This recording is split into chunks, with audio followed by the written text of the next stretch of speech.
Right, hey guys, how are we doing? Back on another video from Chuck. And we have got who is Ichigo's main rival, which is an interesting question. Because, yeah, who is Ichigo's main rival? When you think about the show, he hasn't really got anyone that he's chasing the whole time. He's got bad guys, he's got villains, he's got like opponents and obstacles. But he hasn't got anyone that he's like competing against the whole time, really, I suppose. Like with Dragon Ball, you got Goku and Vegeta. They are definitely rivals throughout the show. I mean, you could argue Grimmjow, maybe, but he pops in quite late and then you don't see him again until very, very later on in the manga for the 1000 Year Blood War arc. Let's see what Chuck has to say, shall we, on who is Ichigo's main rival. An interesting question. Rivals, rivals, rivals. A really common trope in a story is when a main character has to face off against a character or a situation that they have to surpass and overcome, not only to advance more in the story, but to learn more about themselves in the process. And when it comes to Ichigo trying to, become the strongest Soul Reaper in history to save the cosmos, there are many characters that I think could fit that role of being a rival. But to find out which one was Grimmjow, the main rival, with me today, I have the one and only James Hansen. He has been the Bleach guy for many years. I mean, for about 4 decades now that the anime has been over, but it is coming back. And we thought there was no better time than to discuss who was Ichigo's main rival. Interesting, I like it. Yeah. So say what's up, homie.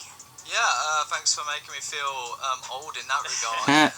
I've doing Bleach for many years, but yeah, it's a very interesting discussion because Ichigo's had many different rivals throughout the majority. Yeah, there's always been people for that, and then it's someone else, and it's someone else. That kind of fit that rival yeah, Renji was definitely at one point. And some of them kind of like mellowed out, or they stepped out of the way. There are 3 that I thought were quite competitive, and that is Grimmjow, the 6th Espada, that had a lot of beef with Ichigo. I mean, he fought him like 3 times and beat his ass like really badly. Ironically enough, the second one would be himself, or to be more specific, like the aspects that represent his Hollow, Quincy, and Shinigami sides. Yeah. And of course, the third one, which some of you guys might be like, Aizen? is Aizen, who, he might not have been a direct rival, but he did force Ichigo to become stronger and learn more about himself, because from my perspective, a rival doesn't necessarily have to be just a character. I feel it can be a situation or a character that brings about multiple situations. Well, most rivals bring out like more out of their opponent. Aizen brings the most out of Ichigo. We were discussing this before recording. You were talking about Uryu, and what thoughts did you have on him? Did you think that he was gonna be the rival, or did you think that he kind of lost that spot later on? Uryu at the very start, them facing the Hollows, right, and they were trying to like do how many Hollows can each of them beat, right? Oh yeah. That was his skate with Ishida, and then you also have Renji, right, where like that was a rivalry. That was like that happened a few times, and then it went on to Grimmjow. Did it go on from there? I don't know. Maybe you think otherwise, but I think those are the main 3 competitors within this sense. Yeah, although my 3 are different, I can certainly see why Uryu would be like in a spot for you. When I was first reading the series, a character that I thought was going to be his Vegeta, right? Ichigo's main rival. It did seem it straight away. Yeah. Who, if you guys didn't know, he's like Ichigo's Quincy classmate. And going through the lore, essentially the Quincy's and Soul Reapers. Hollows, while the Soul Reapers wanted to that rivalry. They had to maintain a balance in the cosmos, right? And because of all of that disagreement, the Quincy's were pretty much almost wiped out by the Soul Reapers. And because of that, Uryu was holding him to like a guiltiness by association by saying, oh, like, you're a Soul Reaper and I'm a Quincy, like, we're determined your to people be killed my forever, right? people. But then once, he used like his bait to attract all those Hollows, and he learned that Ichigo was really chill and he wanted to save others, he thought, oh, Ichigo's actually really chill. He's actually okay. Yeah, he's actually alright. I want to be his friend. Have beef with him. And although he was eventually one of the antagonists, like in the Quincy arc, who later was, pretty much like a double agent in a way, I felt that Uryu mellowed out and he stepped out of the rival persona pretty quickly. Yeah, definitely. Yeah, it turned into like a hate rival and then went into like a friendly rivalry because it's like Uryu ever since like he got over his... They just make jokes, don't they, with each other? They're not actually competing though. kind of went to more like, oh, okay, well, now I can't let, like, Ichigo, like, best me, you know, I can't let him, like, make the gap bigger, you know, like, for the pride of the Quincy, right? Like, he just didn't want that dynamic to switch, and I think that's partly one of the reasons why he went over to Luwabak's side, so, like, he could close that gap in a sense and be useful. Do I think Uryu and Ichigo were rivals? Maybe friendly competition. Friendly competition is definitely what it is. It's not a full-on rivalry. Many a times, it's stated that Ichigo went to Heikomundo not really to, you know, go get Orihime, because part of the reason was to fight Grimmjow. Again, and to have that battle instinct to prove that he's stronger. Taught to him about. I do believe that there was a line. Grimmjow says, "Oh, you didn't come here to save her. You came here to fight me." And Ichigo kind of didn't disagree with that. Oh, right, okay. He didn't actually say, like, and then when Orihime said, "Don't get hurt anymore," Ichigo said, "Oh yeah, like that's when his like reasoning clicked in and said, you know what, yeah, I can't get hurt anymore, Grimmjow," and then ended it like right there. Like he was playing on that rivalry, that battle. So I think that would be more concrete, because Ichigo's like mindset was like, yeah, I want to fight him. I need to prove that I am better. Yeah. So they played on each other's part a lot more in that fight. Oh, absolutely. Yeah, Grimmjow, like, I felt he was like the first character that was going to be truly reoccurring, and it was the case. It would have been nice if he was more reoccurring than he was, like, yeah. Like twice. And Grimmjow really broke his spirit, because it was one of the first times that Ichigo was like, damn, dude, I got my ass kicked, right? And he was all depressed in that one part of the story where Orihime and Rukia were worried about him, right? And everyone was like, why is Ichigo acting so different?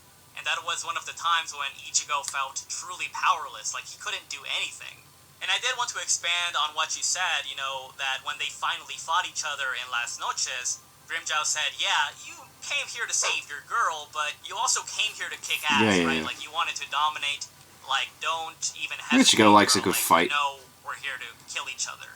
And he even went to go and show, like, compassion, like, after the battle was done. Like, he didn't want to kill him, because, you know, Ichigo enjoyed his fight with him. Like, he enjoyed it, Like, and as soon as, like, that ended, like, he showed him compassion and said, okay, you don't need to fight anymore.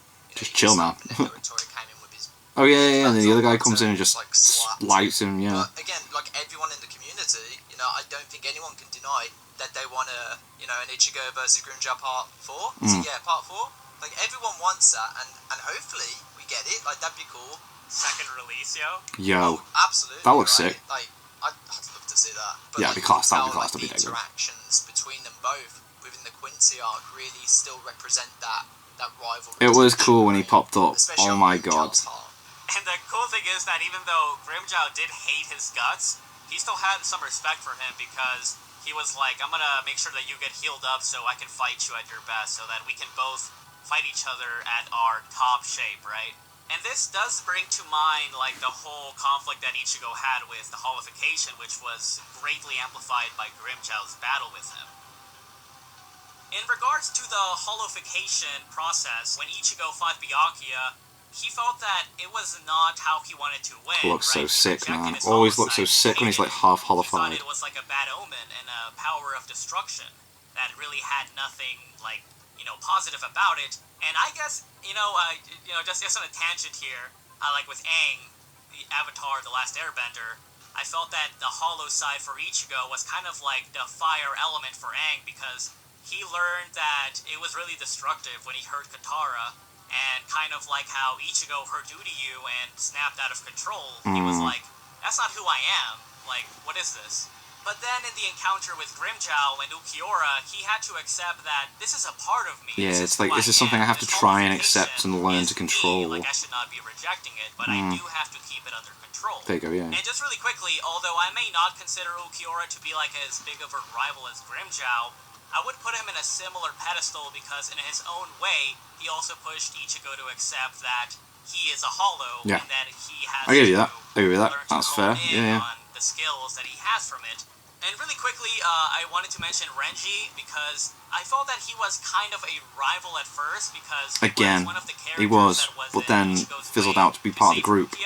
But he was also really conflicted, because on one side he was like, do I follow Byakuya's orders, right? Like, do I save Rukia? The Soul Society's rules to execute, like, Rukia? Or do I follow my instincts, which is to save her, because she's like my best buddies, friend? And, and they eventually banged, so obviously they had feelings Oh, for each other. yeah. And because of that whole conflict that he had in his battle with Ichigo, it snapped him out of it, and he was like, why am I fighting for her to die, right? Yeah, that makes sense. Although they still irked with each other, I just felt like they were more so friends at that point instead of rivals, but I did think it was interesting that because of that duty, Renji saw him as a rival, and he might still see him as one, but Ichigo, I don't think he saw him as one. No, I agree, because it's like, when, as you said, as soon as that Rukia dynamic thing, like, panned out, and, like, they achieved the same goal, essentially, you know, even then, like, him going over to Yoruichi and training under, like, Kisuke's like hidden base where you could train all that, and him getting Bankai before that was sick, Ichigo, getting Bankai. that was a big milestone for him, because he didn't want, like, an outsider to, like, do what he thought was his job, so it's his duty, there was some competitiveness there for absolute sure. But again, yeah, that rivalry died, I think, fairly quickly. Definitely, and it became dead quick. Companionship, if anything. So yeah, they just become pals, that's buddies, man. They've got a friend through Rukia. Now, here's a question for you. Would you consider Kenpachi as a No. rival? Like, I feel like it's one-sided, but would you consider that?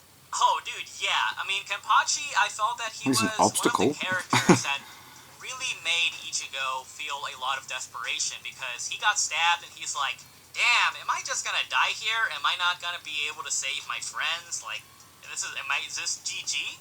But I did feel that Kenpachi saw him as a rival, because he was like, oh, I heard you're really strong. I heard He just likes a good fight. Make me get serious. But then Ichigo, after their first fight, he was like, bro, get the fuck away from me. I don't want to fight you ever again. Like, that was really sketch. That so, was in a tough way, Kenpachi as nails. might have seen him as a rival. I don't think it was two-sided.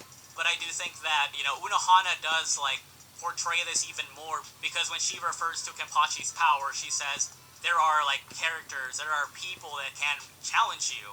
And one of them was Ichigo. Yeah, and Kenpachi was the only one that taught him, like, the true meaning of instinct. I mean, yeah, you could bring Byakuya into the mix of it, but you could be like, well, you know, Ichigo actually, like, dealt Why don't we with just bring Byakuya everyone in that he fought as a rival then, if this is what we're doing? Know what I mean? You know, his own body was breaking him because of how much power he was, like, exasperating. So, I don't think Byakuya is really on more that beef level, with Soul Society's laws, not to be Byakuya. honest. But Kenpachi, again, as you said, you know, putting him to the brink of fear, like, I'm pretty sure Ichigo would. He didn't early on, but I think now, like, he would definitely go and tango with him. Yeah, you know, Yeah. bit of a I think he's dance. scared because, like, Kenpachi doesn't know how to hold back, and Ichigo kind of does, so I think that's why Ichigo is scared. Kenpachi's But I would definitely say there's some... I'm gonna use two hands of my sword now. Oh. No, but I think it was, like, a really good mention of, like, Renji, because, like, and I kind of want to leave this to the comments, because, like, it's very difficult, because when you compare rivalries in other series, right, where you have, like, your Naruto's and your Sasuke's, Yeah, they're definite rivals. Your Goku's and your Vegeta's, like, they train together, right? And it's kind of like the same with, you know, Ichigo and Renji, where they both went to the Mayo Uetsu. Yeah, okay, I'll give you that with all the swords and that, right? yeah. Like, they both involved within each other's, like, I guess, training processes. Yeah, but only the one time. But would I compare that as a rivalry? I don't know. I struggle to believe that, because I would say it fits more towards Grimmjow. So I want to leave that to the comments section, because I think that's a very difficult one.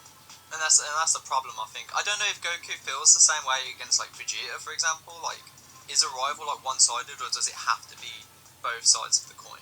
You know, in a way, I would say so, because, for example, with Goku and Vegeta in Dragon Ball, Vegeta sees him as a rival, and Goku kind of, you know, but Goku has that mentality that he doesn't have one rival, he can have multiple ones, right? Yeah. So he is, like, more polygamous in that way, right? While Vegeta is more so like, oh no, I can be the only rival to you, Kakarot. Yeah, no one else is allowed to fight you.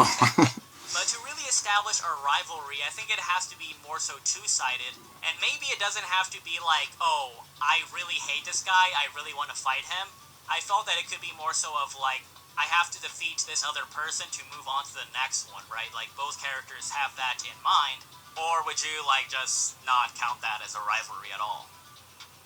With Ulquiorra, it was like, Ichigo's mindset was like, I have to beat this guy. Like, he was a goal rather than a rival. Like, he was, because even Ichigo even said, like, when he was fighting him, like, on top of, like, Huecamundo's and he was like, I knew you were more powerful than me the moment I started this fight, but, like, I have to win. Like, that was more of, like, a necessity more than a... Yeah, that's not a rivalry. Like, Again, that's an wanted to fight obstacle. Grimmjow, where, like, he had to fight Ulquiorra. And Ulquiorra just didn't see anything of Ichigo. It was just like, oh, he's beneath me.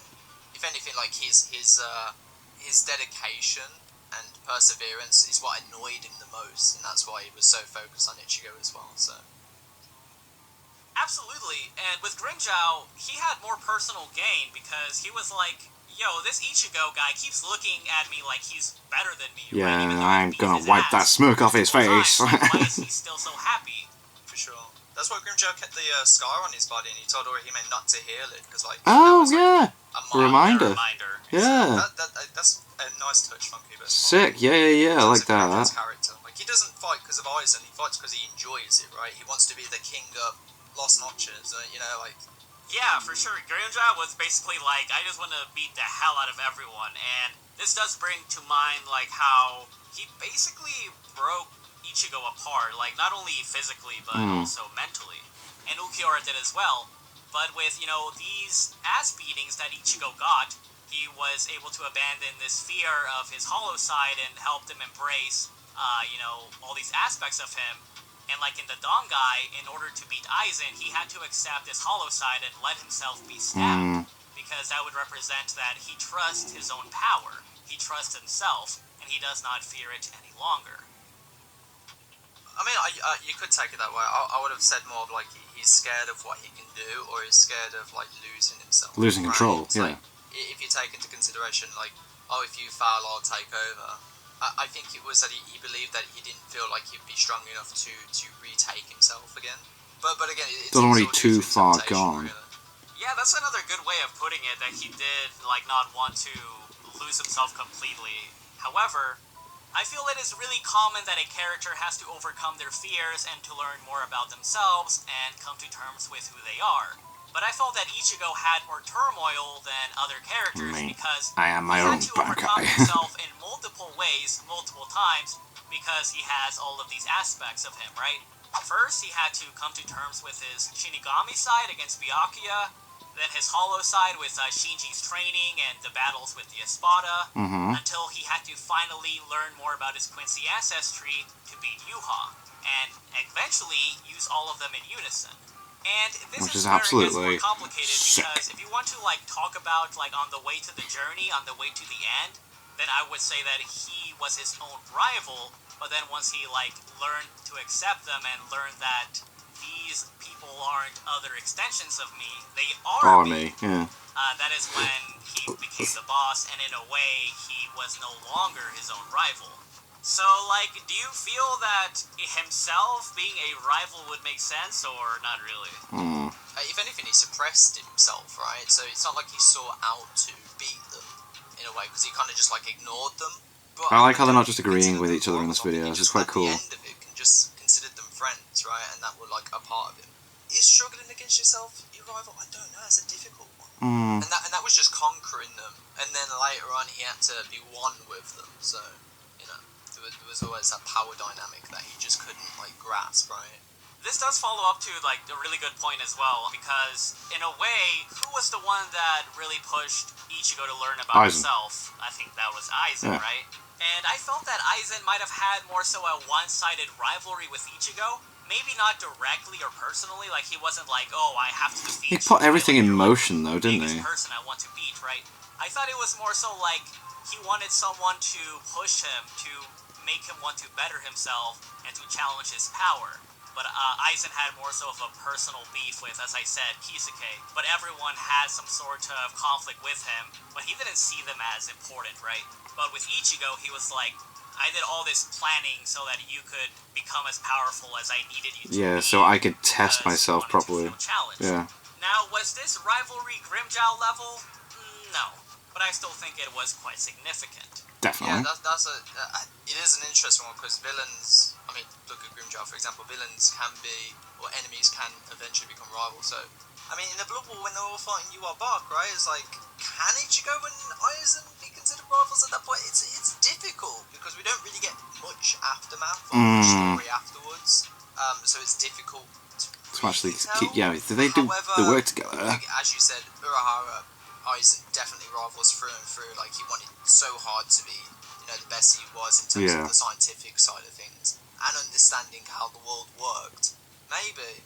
It could be one-sided, because it could be also one of those ones too where like Aizen said to him in the Blood War, he was like, "Oh, I'm glad I never gave you or showed you my Zanpakuto," right? Like I guess there was some sort of respect there, even to the bitter end of like, you know, he could have been salty after Ichigo like bodied him, right? Yeah. But like there was some respect there where he didn't show his Zanpakuto to Ichigo even when they met. Whether that was calculative or respectful, I mean, debatable again. But to say Aizen, you'd be justified, but for me, not convincing. I don't even think it's even one-sided. There is no side. They just want to do each other in for the betterment of themselves. Yeah. Again, going back to Ichigo and Grimmjow, it's like they both seeked each other out for battle, and that was to specifically fight each other. Yeah, like that was the only thing. Like there wasn't any like. Yeah, there was nothing else to come from the fight. It was like that. The fight was it. Muscles are bigger, you know, and that's the difference. I think. Did Ichigo want to kill Aizen? I don't think so, and that's what makes it even more difficult, because as he was fighting him, he said his sword was lonely, and he felt sympathy for him, in a sense. So I don't think he went in with a killing intent, like he did at the very start of the Karakura Town War arc. However, when he was in Mugetsu form, I don't think the intent was there, it was just to stop him. Was there a rivalry? Potentially. I can see why it would have been fun to do that something more with Aizen later on. I myself am like a bit in between. I can see some elements as to why I think that is, but for the general consensus though, overall I would say that the two biggest candidates would be himself, if we're accounting for the journey itself, right? But if we're accounting for like the end, right, like for everything, right, like long after Ichigo was not standing in his own way, I would say that Grimmjow was the main rival for him. Because, I mean, in the Quincy arc, right, Nell was like, "Hey, we should save creation." And he's like, "Nah." And then she's like, "Wait, but Ichigo's gonna be there." And he's like, "Right, okay, fine, let's go." Right now. Like, yeah, that's exactly, that is what a rival would do, I suppose, yeah, he obviously fought in a way to, you know, save everything. When it disappears, how am I going to kill you? It's like, he's constantly like, you are the thing I need to fight. So yeah, there's a rivalry there. In conclusion, I feel that Grimmjow like helped form and push Ichigo's resolve more. Not beneficially, right? Like he wanted to kick his ass, but it did bring some positives in Ichigo's nature. It's very Vegeta-esque, isn't it? Like, oh, I'm only like defeating this enemy because like no one gets to kill Goku except for me. Yeah, it is that same mentality, isn't it? Yeah. So, like these guys are just in the way of me doing that. So yeah, that's I guess I guess that's kind of Grimmjow's excuse. Yeah, very Vegeta-esque, except not as questionably done. I didn't come here to help you, Kakarot. You know. I think you touched up on everything. Like I was questioning like Ulquiorra, like it was like a ponder, but I'm not convinced enough. Like I'm fully. Yeah, because Ulquiorra isn't like seeking him out and trying to like. Again, he's just doing his job and like what he's been ordered to do. Get a second resurrection and to Ichigo to fight again. Mate, come on, anime do something different with Grimmjow. I specifically remember where it was either in a light novel. Yeah, it might have been in a light novel or a data book, where it says that Grimmjow and Ichigo are the same, where they, like, every time they fight, they get a lot stronger. I know it kind of is with every Soul Reaper and all that sort of stuff, but apparently, like, it was very specified about Grimmjow and Ichigo, so I think maybe it was intended to be a rivalry? Both their similarities of the same coin, in a sense. I think if Ichigo was a Hollow, he would be Grimmjow, and if Grimmjow was a Soul Reaper, he would be Ichigo. I think. Maybe that's a bad take, I don't know, but it doesn't really matter, because everyone wants to see a part 4 anyway, so let's make it happen, Kubo. Hell arc.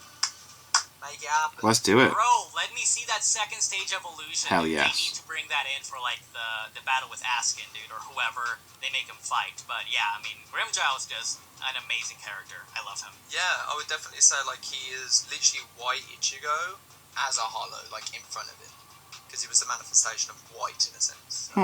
And if you wanted to talk about internal conflicts and ask if White and Zangetsu were his rival, well, if you want to say that Grimmjow is the manifestation of those, then I think that would match perfectly. So, shall we agree that Uryu, White, and Grimmjow were like his rivals?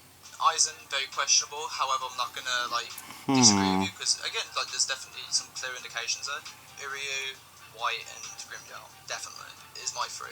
More so Grimmjow now, but yeah, I think Uryu's trying to be up there. Considering how Grimmjow acts within 1,000 Year Blood War, like, I can see why Uryu would be like a candidate. He did have like those elements of wanting to compete with Ichigo, but I do feel like there were stronger ones, as we said, like with Grimmjow and himself. But then again, some people might think that Uryu was better than Grimmjow, or, you know, himself as well. I mean, it is up to interpretation, like you said. Yeah, but there you go, guys. What do you think? You know, was Grimmjow his biggest rival, or do you have other candidates in mind? Please let us know. I can't really think of anyone else, because it is just like people who's fought. Amazing content, keeps up with Bleach. He's like the insider guy for that, so yeah, sick. Yeah, definitely check us out. It seems like he is the Geekdom 101. Oh, by the way, don't forget to check out the other collab that we did on his channel, which is where we go over Ichigo's teachers and who is overall the best mentor for like the cast as well. So yeah, be sure to check us out on there, and we'll catch you next time. Peace out. Sweet. That was a cool video. That was a nice discussion. I like that. I do like that they do, because normally when you collab with people, you see that they just agree with each other, and it's like, okay, which is fine, but I like that they just, you know, they didn't necessarily argue, but like, they would not be 100% on board with each other and then discuss it. I thought that was cool. That was cool. Cool video. Cool. I would say Grimmjow is more a rival to Ichigo than anybody else that was brought up there, but yeah, that was a cool discussion video. I liked it. And so yeah, thank you to my patrons. If you want to have your name at the end of every video I upload, links in the description to the Patreon page. $1 a month is all I ask to help support the channel. It's greatly appreciated. Thank you guys very much for that, and thank you all for watching. What do you guys think of that? What do you guys think of this? Click on like, subscribe if you aren't already. Leave comments down below. Let me know what I should watch and discuss in future videos, and I'll see you guys. Yes, all you guys. Nice down.